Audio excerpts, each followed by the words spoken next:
Faith, when blind, stops being sacred and starts being a leash. Viktor Frankl. What if your faith is keeping you trapped, not setting you free? You kneel, not before God, but before the guilt you were taught to call faith. You think you believe, but what do you believe in? Something sacred, or something they programmed into you? Most people don't have faith. They have fear. Fear of punishment, fear of abandonment, fear of being wrong and being cast out. But that's not faith. That's obedience wrapped in spiritual language. It's a system designed to make you kneel, not to help you rise. True faith comes from stillness, from inner fire. But the faith you were given came with chains, guilt, shame, conditional love. You were trained to trust, but only if it served someone else's power. You learned to bow not out of reverence, but out of fear of what would happen if you didn't. And when fear wears the mask of faith, control becomes divine. You were indoctrinated before you could even think.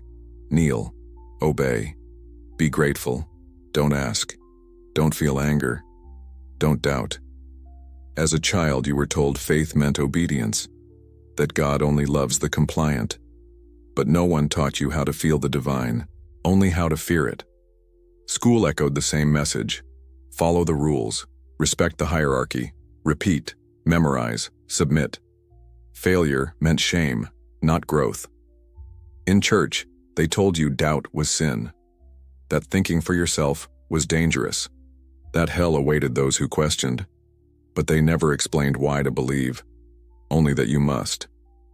At home, they taught you to fear God's disappointment. God punishes. God is watching. Just accept. It's His will. So faith became a system of emotional control, not a path to transcendence, but a leash dressed in devotion. And what's worse?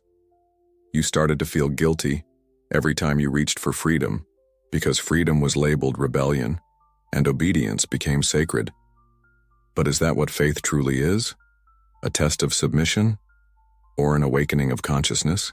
The faith you were taught never welcomed your shadow. It told you to suppress it, to silence your anger, to bury your questions, to cover your pain with hollow phrases like, just trust God, let go. It's His plan. But trust what? That your pain is deserved? That suffering is proof of spiritual loyalty? You were taught that doubt is weakness, that thinking deeply is dangerous, that if you're struggling, it's a test, and if you're thriving, it's a reward. But the shadow never left, and the more you deny it, the more it controls your needs, your fears, your cycles. Faith without shadow becomes sedation. You think you're at peace, but you're just numb. You disconnected from your own wounds in exchange for a promised heaven. But how can you ascend when you're not even whole down here? You became a fragment, the obedient half, the smiling half, the quiet half that bleeds beneath the robe of righteousness. And the worst part? You called it spiritual growth. You were told that faith equals freedom. But most people live enslaved to a faith they never chose, a faith that commands, but doesn't comfort, that punishes, but never heals.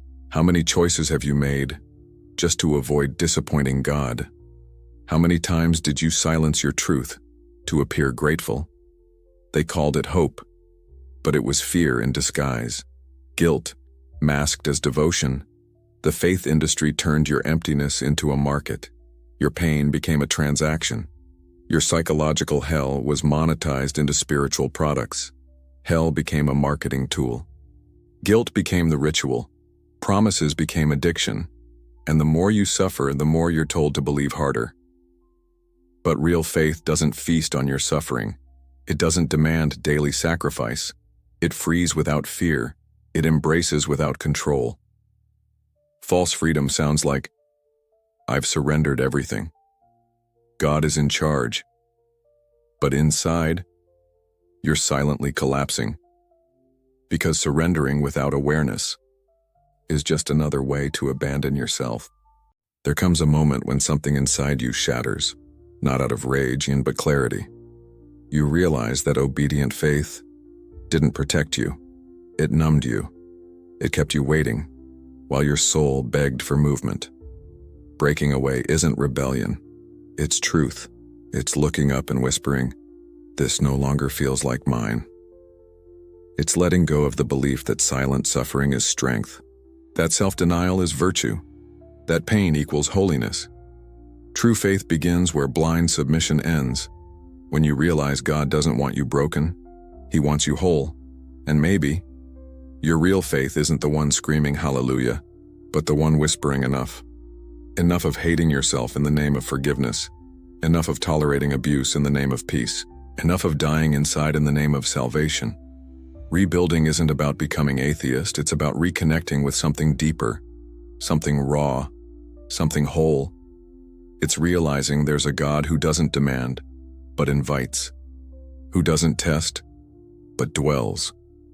And maybe that God lives where you never dared to look, inside the wound you've tried so hard to forget. Faith that controls you isn't faith. It's a leash. Real faith doesn't shrink you. It expands you. It doesn't silence you. It gives you a voice. If your spirituality tells you to stay quiet when you want to scream, to obey when every part of you is begging to break free, that's not faith. That's a cage. You weren't made to live in fear of mistakes, of thoughts, of anger, of saying no. The kind of faith that frees you won't ask you to erase your pain. It'll invite you to walk through it, raw, unapologetic, unafraid of your own darkness. Because only those who enter the dark can come out whole. So the question is, do you believe out of love or out of fear? Do you pray to connect or to hide? Are you seeking God or running from yourself? The world wants you blind, but you are not the world. Leave a comment. My faith is not a leash. The world wants you to repeat it, but you are not the world.